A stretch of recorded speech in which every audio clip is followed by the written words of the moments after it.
han mu si aye wo pan de sa ha beji wo de enye ndenye ochina de biara da ne nsema ye ba monten so na nda no beji edi se chese yankasa ye bra ye sempo aha sami ye we hu no aye ne 90 se eyi no aye ne 90 se no no a asinti se o worship ya na se wo sum Jesus Christ ye ka se ye de ye be sum radia ade se ye fa Yesu Kristo so ansana o se de bi wa wo be sum Jesus Christ bia no e se dia wo sum bosom no na ba ne se no tumi ka sa asem we asem yi de esoma ma no na me kwa so ni tumi ebombo nsam bi hu sesa etini sa wuntin me se me ankasa me papa eye apostle Agyei embra na che se ombra no obedicate me o educate wo so mfa sa asem we sa ani de aye bra St Paul nsam ya okay eye no kra na se enye no kra ebusia for me samra me twa msima me ba ye de beto aso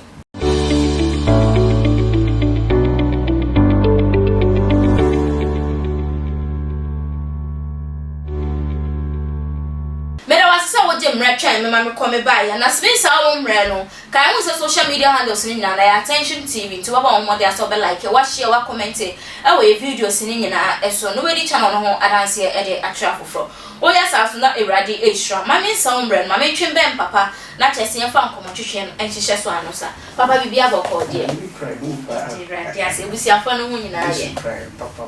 ewrade ase papa nsem na ekoso dodo na ekoso wo manga ne muhan se hwe de ya bra Sempo so ba bonten ka also worshiping Jesus Christ is like worshiping idol I quote na nsem wo tie sansem ye mu a ani aya no kra na because ya tro na ma ya tie ase se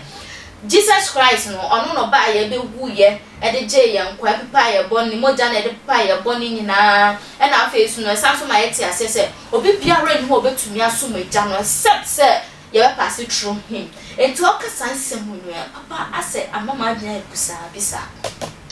And I was saying, Uncle, show one or I call me so. I'm if I'm a paying casa, we pay you, we pay another, but I don't pay any issue. I don't. Amen. When my son with the idea, he said, Papa, that baby, I see. You will not be a jack.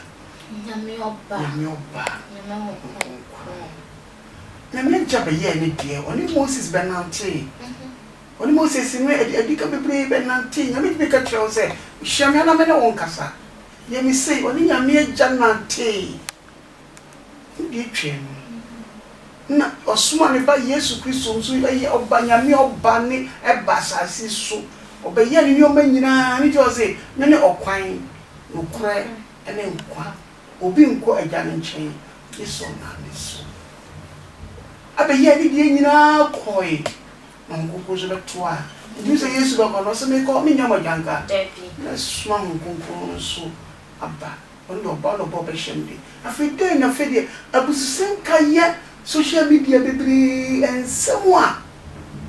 yeka ede ten so se oka abususam ka ede se o se there's one so near fako your friends are simple. You say simple so your fan kwa na. Yeah, this is sir. Enipa hu say you nya me o. Anu didi e kan samu a e pin baby. But to baby a nya me. Yen kasa ahantan kasa sa.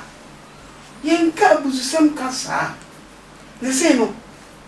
Yesu Kristo was mon hwem na mon sua me se na me hwe agya ne sua no no mon hwem nso na mon sua me no o person hwe se enya no kure debi se hwan na ye hwe ne sua no se Paul so na se hwan ana hwan ana ye fa no enya ya chance o di ye mfa so oima in fact se mon kunku na me ana bia no the time bia no we depend on Holy Spirit. Okay. Because the Holy Spirit no anka wo ho a no hwe a be ka se mo a enipa dwiem die e beta so so they say shonya fu ya me humem e ye man church mpei twene anu kasa mon kasa ya wo ho asotwe yes because the nyame aboa no no we wa be say wo di munyansa and social media mote umdi yo ma die to de bonya me ma petia etiasi esebesa me ye de osuma me natwuma emi beba simple so hwan unya samo de no nkasa bi debda bakasa be numi ko fa de bakasa o nkra man kasa yie but na odi nipa bi akọ ọhaw ne amanie ka yesu kasa mo ya nhia mi o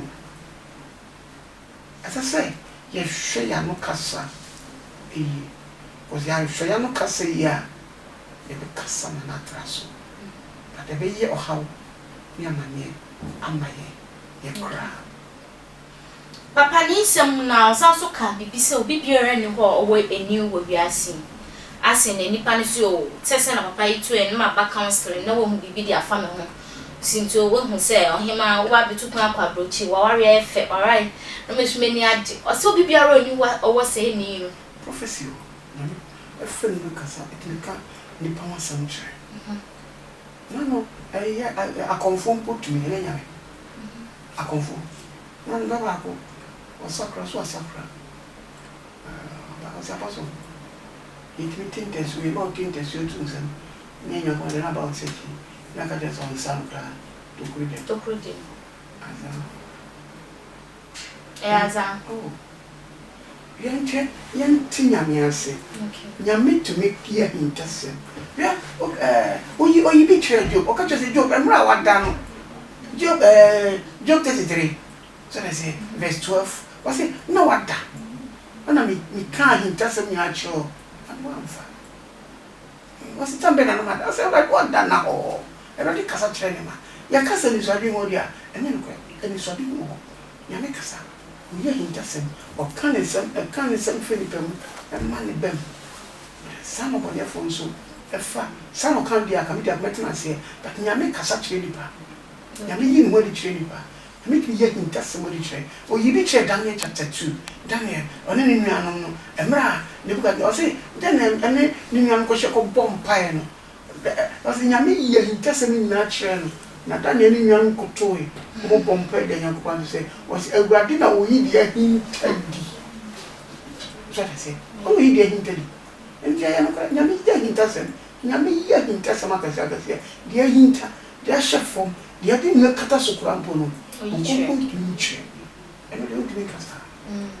ono ya wan sempo oye actor oh ma aba ya man gane mo hanu si oye actor yes raba sokaba everybody fan senkan amen but the way o kan nsem no